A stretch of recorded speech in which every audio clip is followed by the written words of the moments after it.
경기가 안 좋아서 현재 있는 물건도 소화가 안 되는 상황인데 정부에서 공공분양 분양을 하면 시세보다 낮은 가격에 분양을 해야 된단 말이에요. 그러니까 지금도 빠졌는데 그거보다 더 낮은 가격에 공공분양 분양이 이루어지게 되고 그 숫자가 생각보다 많다라는 거죠. 그래서 경기도권은 생각보다 고전을 하게 될 거예요.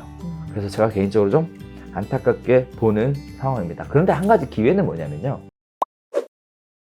안녕하세요 교수님. 오늘은 지금 역대급 부동산 불황인 상황에서 지역별로 진짜 공인중개사 상황이 어떤지에 대해서 궁금해서 이제 여쭤보려고 하는데요. 지금 기사에는 사실 공인중개사 폐업이니 아니면 뭐 투잡이니 이런 이야기들이 많거든요. 근데 기사가 전부가 아닐 수 있으니 현재 지역별로 공인중개사 대표님들의 상황은 어떤지, 중개업 동향은 어떤지에 대해서 궁금합니다. 전국 네트워크가 많으시니까. 일단은 그 역대급? 전 동의 안 해요. 1990년대 후반, 1997년 이때 40% 떨어졌거든요. 그 다음에 2000년대 초반 이때 30% 떨어졌어요. 지금 몇 프로 졌어요? 30% 안 떨어졌어. 30% 안 떨어졌기 때문에 역대급 이렇게 얘기하면 곤란하지. 옛날에 비해서는. 자, 아무튼 불황의 시기가 오면 모두가 괴롭죠. 고통스러운 시기는 맞습니다. 지역에 따라 온도 차이가 좀 있긴 한데요. 예전에는 지역별로 좀 많이 시장이 다르게 움직였어요. 기본적으로 수요구 공급에 따라서 시장들이 온도 차이가 좀 발생을 했는데 이번에 코로나 위기가 터지고 나서 유동성 자금 많이 풀면서 전국적으로 가격이 다 상승했거든요. 그러다 보니까 지금은 지역별로 온도 차이가 그 냉기가 흐르는 이런 모습들을 보여주고 있는데요. 분명한 거는 지역별 반등의 시기는 좀 다르지 않을까? 이런 예상이 들어요. 자, 몇몇 개 지역들을 중심으로 좀 살펴볼 텐데 제가 전국으로 강의를 다니잖아요. 그래서 특히 네오비 강의의 특징은 개업 공인중개사분들이 수업을 많이 들으러 오시잖아요. 그래서 이제 현재 상황은 어떤지, 어떻게 돌아가는지 이런 것들을 여쭤보는데요. 전국적으로 다 안 좋은 건 사실이에요. 그럼에도 불구하고 약간의 온도 차이는 있는 것 같아요. 일단 서울 먼저 볼까요? 서울이라는 곳은 수요가 가장 많이 발생되는 곳이에요. 그러다 보니까 여력이 되고 좀 형편이 되면 서울로 오고 싶어 하거든요. 그러다 보니까 가격 하락이라는 측면에서도 서울 지역의 가격 하락이 가장 적었어요. 그 다음에 서울 중에서도 강남이 적었어요. 그런데 문제는 강남이 이번에 좀 바뀌어졌죠. 강남하고 서초구, 송파구. 예전에는 강남 3구라고 해서 3개 지역을 묶어서 얘기를 했었는데 지금은 강남구하고 서초구의 가격 하락은 상대적으로 적은 편이고요. 송파구의 가격 하락은 좀 큰 편이에요. 이처럼 예전에 강남 3구라고 얘기하는 하나의 덩어리도 이제 시장이 좀 분리가 됐어요.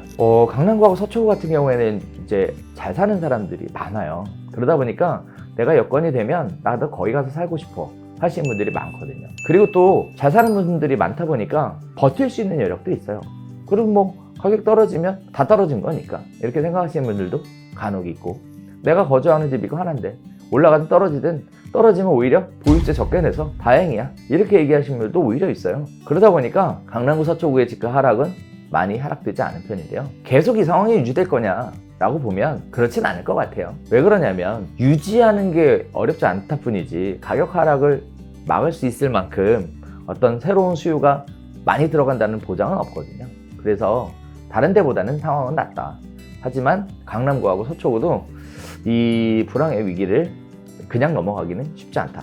그래도 덜 빠지는 건 사실이에요. 다른 지역보다. 예전에도 그랬어요. 그래서 덜 빠지는 게 사실이에요.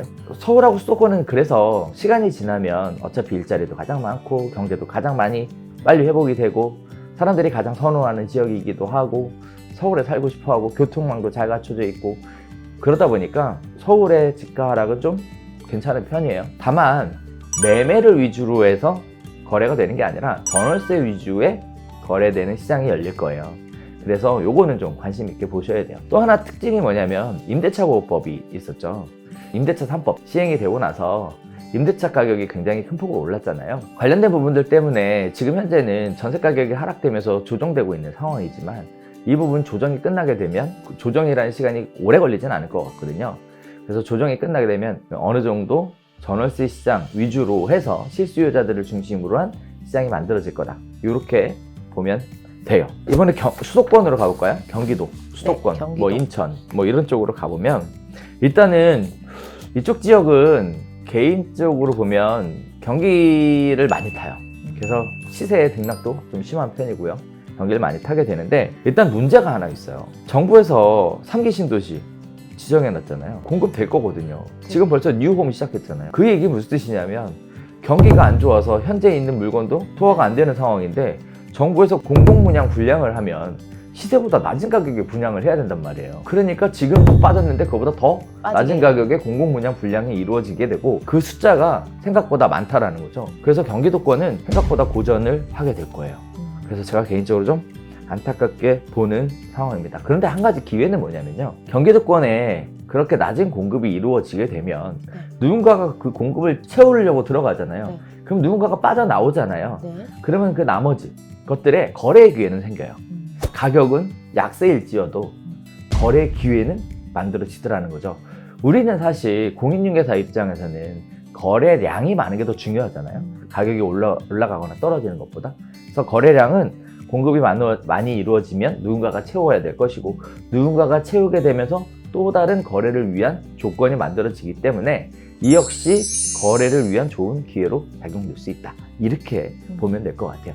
그러면 이제 생각해봐야죠. 어디에 공급 물량이 많이 생기게 되는지. 가격이 얼마가 올랐다. 뭐 5억이 올랐다. 뭐 3억이 올랐다. 라는 가격 기준에서 접근하는 게 아니라 몇 퍼센트 올랐다. 비율로 접근하는 게 더 객관적이라고 보여지거든요. 따라서 비율만큼 떨어지는 게 맞다라고 보여져요.